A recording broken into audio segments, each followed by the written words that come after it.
For those of you who are taking thesis seminar, 3 different ways I'll be assessing your literature reviews.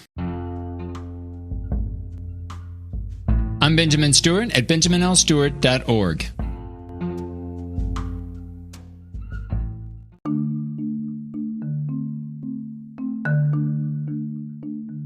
So today is March 21st, 2021, and I have now completed reviewing all of the literature reviews. And if for some reason you didn't receive my feedback, please make sure that you're reaching out to me. Send me a message, and I will send the files to you. You should receive 2 files, one in the form of a PDF file, which is basically your Word document with comments that relate to your literature review.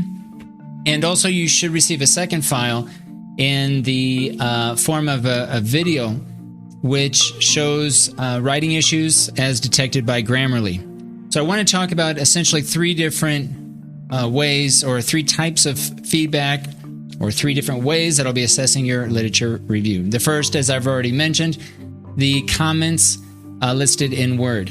So the comments in Word are by far the most important forms of feedback.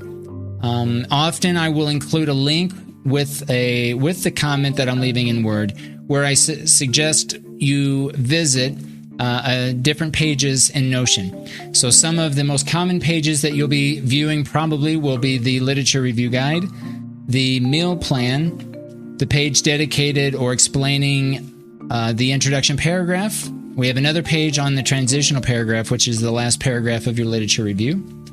And there's a page on APA, so all things APA.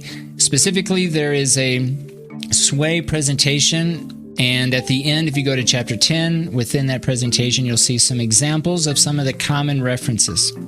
We also have a page on a thesis statement. In some cases, it might be worth taking a look at that document as well. Usually, I will post a comment once, expecting that you then search for any reoccurring instances of that same error throughout the rest of your text.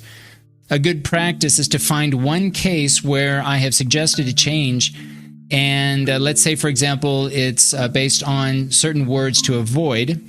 You can then find additional words to avoid from that page called Literature Review Guide, and then locate perhaps other instances where maybe changes to your text might be necessary, even though they might not be detected, or maybe there's no comment on those words. Okay, so basically the idea is to take a look at most, if not all, of the words to try to avoid, and simply take each one of those words one by one and do a search and view and look through the entire text for each one of those cases.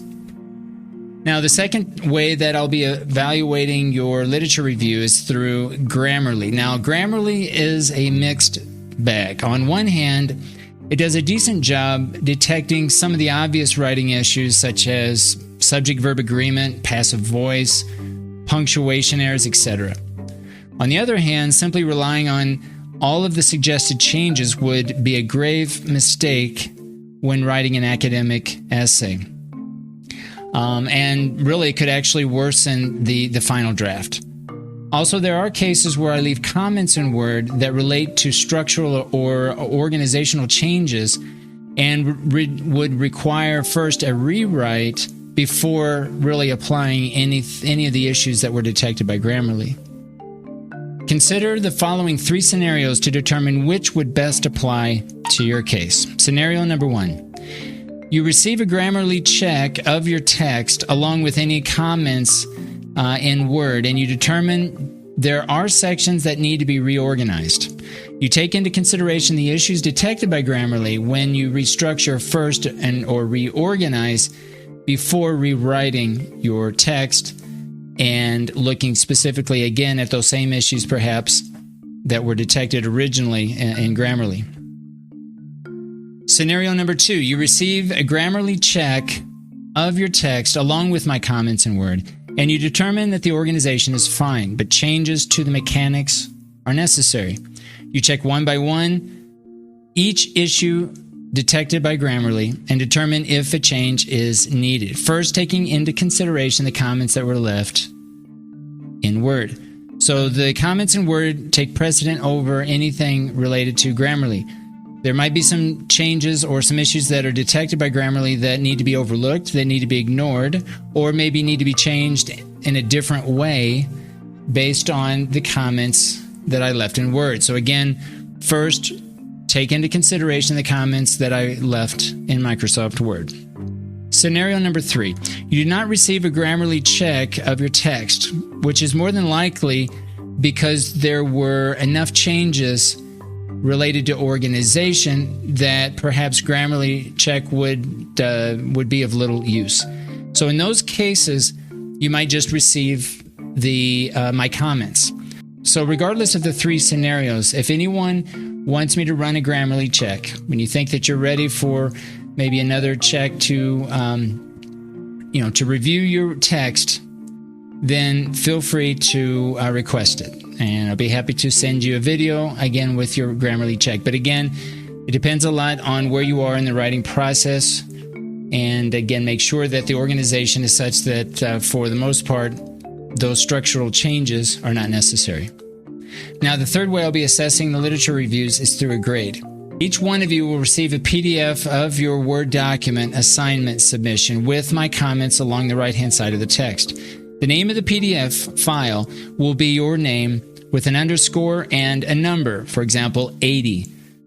80 will indicate 80% or 8 on a scale of 1 to 10. 90 indicates a 90% or 9 on a scale of 1 to 10. So take a look at the comments in Word, take a look at the Grammarly check, and also obviously take a look at your grade.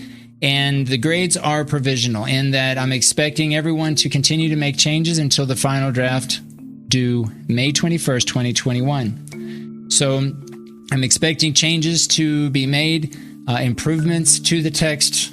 I'm expecting that everyone will be asking questions. If you're not sure about any of the content that I share in Notion, any of the feedback that I'm providing in Microsoft Word, any of the issues detected by Grammarly, if you're questioning or not sure about plagiarism or your grade overall, then reach out to me. Right now's the time, as we are working now in Unit 2. We're focusing now on data collection, but I will take questions if you are if you're not sure about any of the feedback. We can certainly talk about that outside of our tutoring sessions.